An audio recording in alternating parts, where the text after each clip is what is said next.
True lala kaya, Paolo? Mas bet nga ba ni Ate Lakam kumpara kay Sian Lim? Say mo, Kimi. I've seen a lot of change, been through a lot of pain. Some things are not the same as they were a year ago, but all will be okay. I move on each and every day. The past. May katotohanan kaya ang mga balita na ipinakilala na ng formal ni Kim Chiu ang napapabalitang kasintahan na niyang si Paolo Abilino sa kanyang buong pamilya? Ito kasi ngayon ang kumakalat sa social media na dinala ng araw ng aktres sa bahay niya si Paolo para ipakilala sa kanyang ate Lakam at ganun din sa buong pamilya. Marami namang funny ang natuwa sa balitang ito at tila sinusuyo na nga daw ni Paolo hindi lang si Kimi kundi pati na rin ang pamilya nito lalong higit, si Ate Lakam.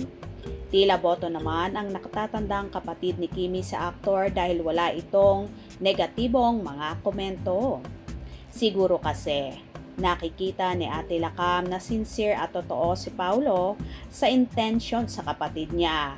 At syempre, nakikita niyang happy si Kimi sa piling ni Paolo kaya naman bilang nakatatandang kapatid ay suportado niya ang pagmamahalan ng Kim Pao.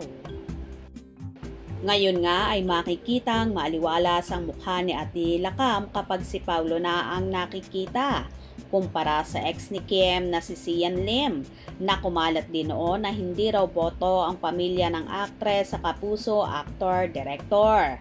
Kaya naman noong mag-break ang Kim Si ay madali rin daw natanggap ng pamilya ni Chinita Princess ang naging breakup ng dalawa. Well, ano nga ba ang nakita ni Ate Lakam at pamilya ni Kimi kay Paolo na wala kay Sian Lim? For sure, marami din kayong alam kung ano-ano ang mga yon.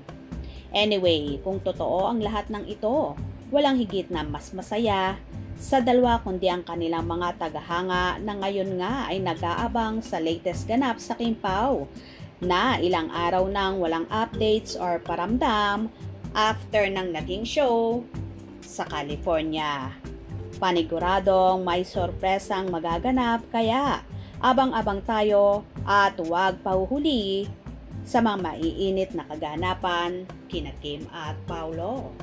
Hope you enjoyed. Please subscribe for more info.